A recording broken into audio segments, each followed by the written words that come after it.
ಈ ಅಮಲು ನಾವು ಆಲ್ಮೋಸ್ಟ್ ಒಂದು 6-8 ತಿಂಗಳಿಂದ ಪ್ಲ್ಯಾನ್ ಮಾಡಿದೊಂದು ಸಣ್ಣ ಪ್ರಯತ್ನ ಅಂತ ಅಂದ್ಕೊಂಡು ಶುರು ಮಾಡಿದ ಗೀತೆ.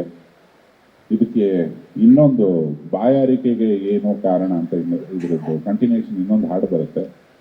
ಬಟ್ ಅದಕ್ಕೆ ಮುಂಚೆ ಇದನ್ನ ಶುರು ಮಾಡಿದಾಗ ಭಾರಿ ಮಜಾ ತಗೊಂಡಿದ್ವಿ. ನನಗೊಬ್ಬ ಕುಡ್ಕ ಸಿಗ್ತಿದ್ದ ನನ್ನ ಮನೆ, ನಾವು ಯಾವಾಗ ಹೋಗ್ಬೇಕಾದ್ರು ಅವನು ನನ್ನ ಶರಬತ್ತು ಗೀತೆಗಳ ಭಕ್ತ ಅವನು, ಮತ್ತೆ ಶರಣ ಸರ್ ದೊಡ್ಡ ಅಭಿಮಾನಿ.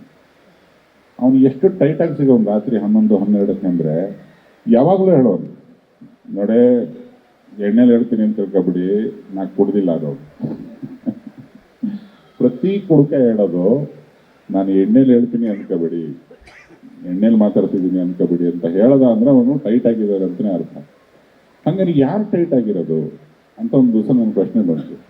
ನಾನು ಕುಡ್ದಿಲ್ಲ ಅಂತಾನೆ, ನನಗೇನು ಏರಿಲ್ಲ ಅಂತಾನೆ, ನಿಲ್ಲಕ್ಕಾಗಲ್ಲ, ಇದನ್ನು ಏನಾದ್ರು ಒಂದು ಹಾಡು ಮಾಡಿದರೆ ಚೆನ್ನಾಗಿರುತ್ತೆ ಅಂತ ಹೇಳಿ ಒಂದು ಮಧ್ಯರಾತ್ರಿ ನಾನು ಚೇತನಿಗೆ ಕೇಳಿದೆ. ನಾವು ಎಲ್ಲ ಕುಡುಕರು ಅಂತ ತರ್ಕಣ, ನಾನು ತುಂಬ ಡೀಸೆಂಟು, ಅವಾಗವಾಗ ಒಂದು ಸ್ವಲ್ಪ 7 ಗಂಟೆ ಮೇಲೆ ಯಾಮಾರ್ಬಿಡ್ತೀನಿ ಅಷ್ಟೇ, ಒಂದು 2 ಅವರ್ಸಿಗೆ ಅಷ್ಟೇ ಯಾಮಾರ್ತೀನಿ. ಮನು ಹಂಗೆ ಅನ್ಬೋದು, ಮೋಕ್ಷ ಹಂಗೆ ಅನ್ಬೋದು. ಆಮೇಲೆ ವೆಂಕಣ್ಣ ನೋಡಿದಿರೋ ಮಂಜಣ್ಣನಿಗಿಂತ ಬೇಕಾ ನಮಗೆ ಸಾಥಿಗಳು, ಎಷ್ಟು ಜನ ಇರಲಿ, ಜಗ್ಗಿ ಪಗ್ಗಿ, ಅವನೊಬ್ಬ ಸತೀಶ ಒಬ್ಬ ಮಿಸ್ಸಿಂಗು.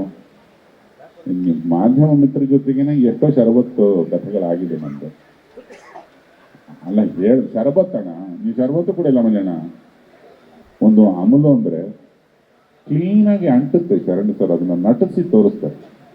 ಇದರಲ್ಲಿ ಒಂದು ಸೆಕೆಂಡ್ ಚರಣದಲ್ಲಿ ನಾನು ಕೊಂದ ಅವನು ಯಾರು, ಅವನು ಕೊಂದ ನಾನು ಯಾರು, ಇದು ಎಂಥ ದೊಡ್ಡ ಅಮಲೆಂದರೆ ನನ್ನ ಸಾವಿನ ಸುದ್ದಿ ನಂಗೇನೆ ಬಂದಿದೆ, ಅಮಲು ಏರಿದೆ ಅನ್ನೋದನ್ನ ಒಬ್ಬ ಗಾಯಕ ಅದನ್ನ ಹೇಳಿ ತೋರಿಸ್ಲಿಲ್ಲ ಅಂದ್ರೆ ಅದು ಏನು ಬರೆದವರಿಗೂ ಸುಖ ಇಲ್ಲ, ಕೇಳೋರಿಗೂ ಸುಖ ಇಲ್ಲ.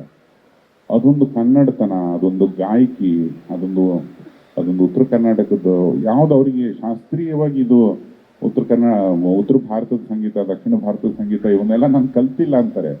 ಬಟ್ ಅವ್ರ ಮನಸ್ಸಲ್ಲಿದೆ, ಅವ್ರ ಕಂಠದಲ್ಲಿದೆ. ಅದನ್ನ ಹಾಡು ಕೊಟ್ಟಿದ್ದಕ್ಕೆ ಶರಣ್ ಸರಿಗೆ ಒಂದು ದೀರ್ಘ ನಮಸ್ಕಾರ.